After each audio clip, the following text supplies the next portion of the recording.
আসসালামু আলাইকুম সুপ্রিয় দর্শক, সবাইকে অসংখ্য প্রীতি ও শুভেচ্ছা জানাচ্ছি। আমি Shahidul Islam, BD politics news YouTube চ্যানেলের পক্ষ থেকে আমার কথা শুনবার জন্য। প্রিয় দর্শক, আজকে আমি যেই বিষয়টি নিয়ে আলোচনা করব সে বিষয়টি হচ্ছে ঝিনাইদহের নাসির উদ্দিন পাটোয়ারির উপরে হামলা করা হয়েছে। প্রিয় দর্শক, ঝিনাইদহ একটি স্থানীয় একটি মসজিদ থেকে নামাজ পড়ে বের হয়ে যাওয়ার পর সেখানে স্থানীয় যুবদল ও ছাত্র দলের পক্ষ থেকে সেখানে তাদের নাসির উদ্দিন পাটোয়ারিকে উদ্দেশ্য করে ডিম নিক্ষেপ করা হয়। এর পাশাপাশি বিভিন্ন ধরনের লাঠিসোঁটা নিয়ে হামলার ঘটনাও ঘটে।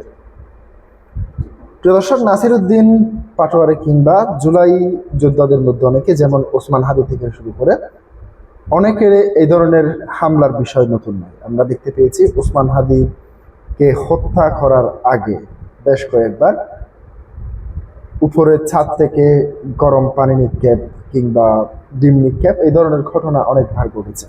মূলত এই ডিম নিক্ষেপ ঘটনাটি শুরু হয়েছে 5ই আগস্টের পরে ক্ষমতাচ্যুত আওয়ামী লীগ সরকারের এমপি মন্ত্রী থেকে যাদেরকে মিথ্যা মামলা দিয়ে জেলে ঢোকানো হচ্ছে কিংবা আদালতে হাজির করা হচ্ছে, তাদের উপর এই ধরনের ডিম নিক্ষেপের ঘটনা ঘটিয়েছিল এই তথাকথিত জুলাই যোদ্ধারা। প্রিয় দর্শক, এবার কি তারা সেই কালচারগুলি আবার তাদের উপর অ্যাপ্লাই করছে বিএনপি কিংবা যুবদল কিংবা ছাত্রদল? সেই বিষয়টি নিয়ে আমি আপনাদের সামনে নতুন করে আলোচনা করব।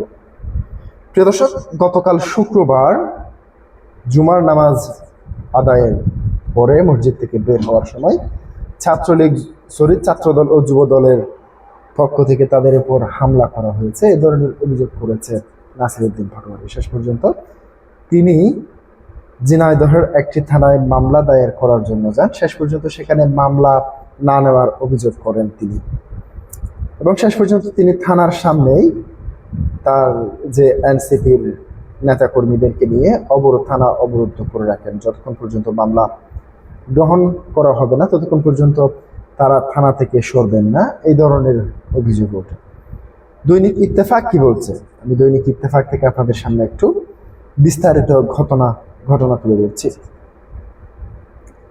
ঝিনাইদহে জুমার নামাজ শেষে হামলার অভিযোগ তুলে মামলা গ্রহণ না করার প্রতিবাদে থানার সামনে অবস্থান কর্মসূচি পালন করছেন নাসির উদ্দিন পাটোয়ারি। শুক্রবার গত 22 মে ঝিনাইদহে হামলার সঙ্গে জড়িতদের বিরুদ্ধে আইনানুগ ব্যবস্থা নেওয়ার দাবিতে থানায় গেলে তার এই অভিযোগ গ্রহণ করা হয়নি বলে দাবি করেন নাসির উদ্দিন পাটোয়ারি। নেতাকর্মীদের অভিযোগ, থানায় মামলা জমা দিলেও নানা অজুহাতে পুলিশ মামলা নিচ্ছেন না, এমনকি থানার বিদ্যুৎ বন্ধ করে দেওয়া হয়েছে। মামলা না গ্রহণ করা পর্যন্ত তাদেরকে এই কর্মসূচি চলবে বলে জানান নেতাকর্মীরা। এই ঘটনার ক্ষোভ প্রকাশ করে এক ফেসবুক পোস্টে নাসির উদ্দিন পাটোয়ারি বলেন, থানাকে দলীয় নিয়ন্ত্রণের হাতিয়ার হিসেবে ব্যবহার না করে নাগরিকদের আস্থা ও ন্যায় বিচারের প্রতিষ্ঠানে পরিণত করতে হবে। তার ভাষায় দলদাসত্বের সংস্কৃতি পরিত্যাগ করে প্রকৃত আইনের শাসন প্রতিষ্ঠা করতে হবে। তিনি আরো বলেন, অভিযোগ করেন আইনমন্ত্রীর নিজ এলাকাতেই যদি আইনের শাসন অনুপস্থিত থাকে তবে পরিবর্তন শুরু হওয়ার উচিত স্থানীয় পর্যায় থেকে। মামলা না নেওয়ার প্রতিবাদে শুক্রবার সন্ধ্যা 7টা থেকে ঝিনাইদহ সদর থানার সামনে জনসাধারণকে সঙ্গে নিয়ে অবস্থান কর্মসূচি শুরু করেন নাসির উদ্দিন পাটোয়ারি। এ সময় তিনি থানাগুলো ও পুলিশ প্রশাসনের সংস্কার দাবি জানিয়ে দলীয় প্রভাবমুক্ত বিচার ব্যবস্থা গড়ে